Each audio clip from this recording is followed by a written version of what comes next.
ultimamente, são processos de 10, 12 volumes, onde a moeda de barganha é a criança. Então temos que prevenir e acabar com essa alienação parental de forma imediata, como é feito no judiciário. Hoje, você entra com ação de alienação parental, ou então ação de divórcio, e já diz a existência da alienação parental naquela própria ação. Pode ser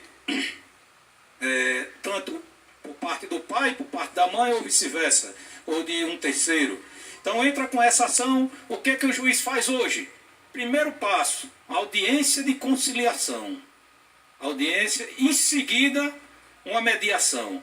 Então, assim, essa morosidade judicial, essa demora hoje da justiça, é que acaba com o procedimento. Primeiro passo, o Ministério Público tem que ser intimado para poder fazer de praxe, mandar fazer de praxe o estudo psicossocial. Como é que é feito o estudo psicossocial? Através de assistentes sociais e psicólogos. Muitas vezes é feito o quê? Uma única entrevista. A doutora Rita está aqui, sabe que tem vários processos sobre alienação parental, acho que desde antes mesmo da lei existente, a gente já trabalha no projeto de lei. A Criança Feliz, ela é uma precursora do início, desde o projeto de lei, e o que ocasiona? A morosidade vem aí. O juiz marca audiência de conciliação, audiência de mediação, passa para mediação e alienação conseguindo. Muitas vezes, um dos dois entra com geralmente a esposa entra com a medida protetiva e pede extensão para a vara de família.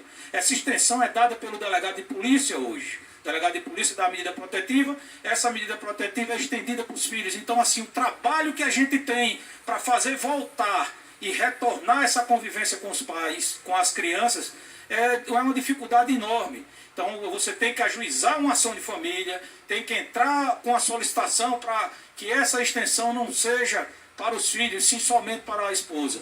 Então, assim, essa medida protetiva realmente tem fatos que a gente vem no dia a dia, na prática da advocacia, tendo muita dificuldade, muito trabalho, muita morosidade. Falar de alienação parental em 10 minutos é impossível. Eu estou falando aqui só para o vereador Robson Carvalho, que é impossível. Então, assim, eu estou acelerando aqui o máximo possível, porque nós temos muita coisa. Um abandono afetivo hoje, que é muito importante. Por que existe o abandono afetivo? Então, assim, um abandono afetivo causa uma alienação parental? Não. Agora, uma alienação parental causa um abandono afetivo. Se você começa lá a ser... Não vou deixar ver, não vai poder, isso, aquilo, termina abandonando. E esse abandono afetivo, quem está sofrendo diretamente é a criança. Então nós temos vários fatos, vários fatores de abordar, vereador. Então, assim, como eu disse, é muito pouco tempo, 10 minutos, certo? Eu peço até desculpa, vai faltar coisas aqui que não vai poder ser esclarecida. Então, assim, doutora Rita aqui participou, uma coisa que eu venho questionando muito no dia a dia, na prática da advocacia, é o problema da oitiva de menores. A oitiva de menores feita pelo nosso Estado é de forma indevida. Eu digo dessa forma. Me desculpe o judiciário, se alguém estiver aqui presente, mas é a verdade, é a realidade. Nós não temos uma sala de oitiva de menores. Então é de forma indevida. Eu cheguei a participar de uma audiência onde o juiz pediu para eu sair da sala para ouvir a criança. Não existe isso, nós somos advogados, temos que estar presentes, e a criança não pode ser ouvida pelo juiz, a criança tem que estar... Existe a lei que diz exatamente, fala exatamente, exemplificando isso, que a criança tem que ser assistida por um psicólogo. E eu digo mais, em salas diferentes, certo? Não é na mesma sala da audiência, está lá advogado, as partes, pai, mãe, promotor de justiça, o juiz, a criança entra e vai ser ouvida ali, não. A criança tem uma sala separada. E essa sala tem um visor. Eu já participei de audiências nesse sentido, onde a gente só via por um vidro. E ela não via a gente. Então isso é a forma correta de se ouvir uma criança. Então, infelizmente, o Rio Grande do Norte já teve vários problemas, inclusive sentenças anuladas. Eu já tive sentenças anuladas no Tribunal de Justiça exatamente por fato de não ter sido feito da forma devida a instrução processual. Então, outra coisa que eu queria deixar o aspecto bem claro, não podemos jamais juiz fazer uma inspeção judicial sem intimar, sem publicar. Então eu vou lá sozinho, vou fazer uma inspeção judicial numa escola. Então existe uma lei onde fala da forma que deve ser feita a inspeção judicial. Então temos vários problemas, nulidades, coisas erradas que devem ser ajustadas.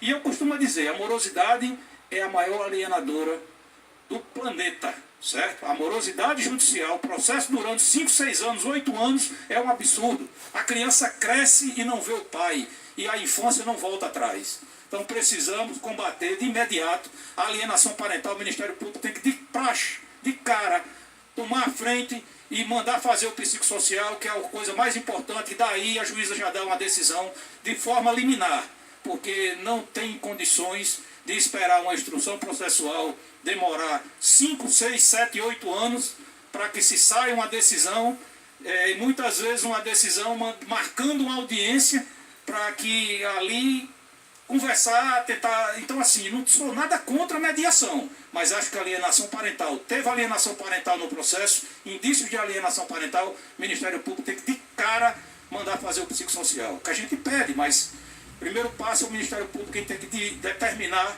aquele estudo psicossocial, certo? Então são coisas que realmente como eu disse, eu vim mais falar da prática da advocacia na alienação parental, porque basicamente já foi tudo explanado referente à lei, certo? Que é um sofrimento para essas crianças, né?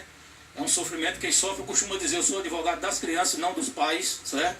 Quando o pai me procura, eu digo, amigo, eu vou lutar para o seu filho. Então assim, nós temos que trabalhar nesse sentido, porque realmente a criança é quem merece a prioridade ali, e temos que tomar a frente, porque senão já viu o que é que acontece. A criança cada dia mais cresce revoltada, inclusive até suicídio a gente já teve casos, certo?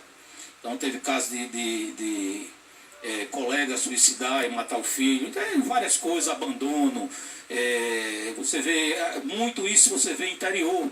Então assim, você não chega nem ao judiciário isso, vereador, porque realmente a condição não tem. O próprio interior, você vai, tem uma vara de. Não tem uma vara de família, é uma vara que abrange todos os segmentos. Então assim, que dirá uma sala de estado maior, onde necessita uma oitiva de menor de forma devida. Então assim, eu venho lutado muito, estou há mais de 10 anos lutando contra a alienação parental, o compartilhamento de direitos e deveres, que eu costumo, a guarda compartilhada muitas vezes é anunciada de forma indevida. A guarda compartilhada nada mais é do que os pais ter os mesmos direitos e deveres com relação àquele filho, ele receber, escolher quais são os melhores médicos, quais são os melhores psicólogos, ou o que deve, a melhor escola, e tudo isso. Então isso a gente tem que realmente dar prioridade, o judiciário tem que de praxe também já dar essa guarda compartilhada de imediato, certo? É uma coisa que entrou com ação pedindo guarda unilateral, não teve prova que diga que um dos genitores não mereça ter essa guarda, a guarda já tem que ser definida ali como compartilhada, o compartilhamento de direitos e deveres. Quanto à psicologia do nossa cidade, certo? Nosso estado, eu realmente acompanhei o núcleo de perícias das varas de família, que era chamado assim, onde o trabalho era muito bem feito, esse pessoal era treinado, o pessoal participava de congressos, de cursos, de treinamentos específicos para utilizar-se daqueles relatórios. Hoje a gente costuma ver relatório da psicologia de uma forma que vem uma única oitiva do menor, ou muitas vezes a mãe leva a criança ou o pai, e vem um laudo de forma unilateral, costumo dizer. Porque ela chegou ali naquele momento, fez um relatório em uma única vez. Então que psicossocial é esse? O psicológico ali, o psicossocial, são várias oitivas. E eu costumo dizer, gera nulidade também. Então tem vários procedimentos que a gente vê que realmente deixa a desejar para nossas crianças. E precisamos ter esse cuidado.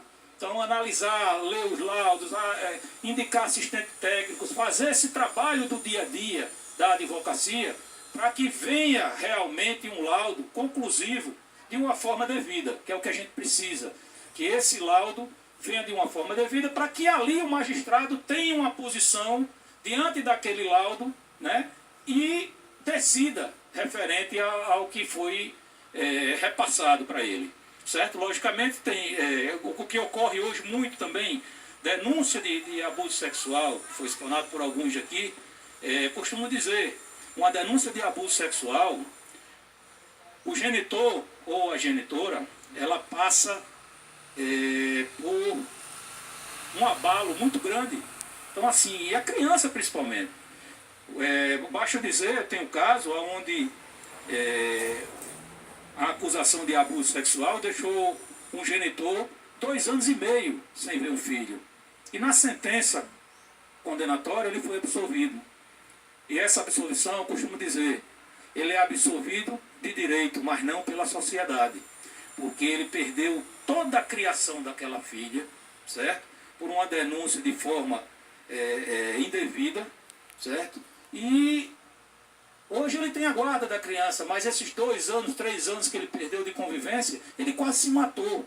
Então assim, eu deixo claro, para que tenha a psicologia, o estudo psicossocial feito na justiça, tem que ter muito cuidado, tem que analisar de forma e não afastar. Qual é o meio para que não haja afastamento? É uma convivência assistida.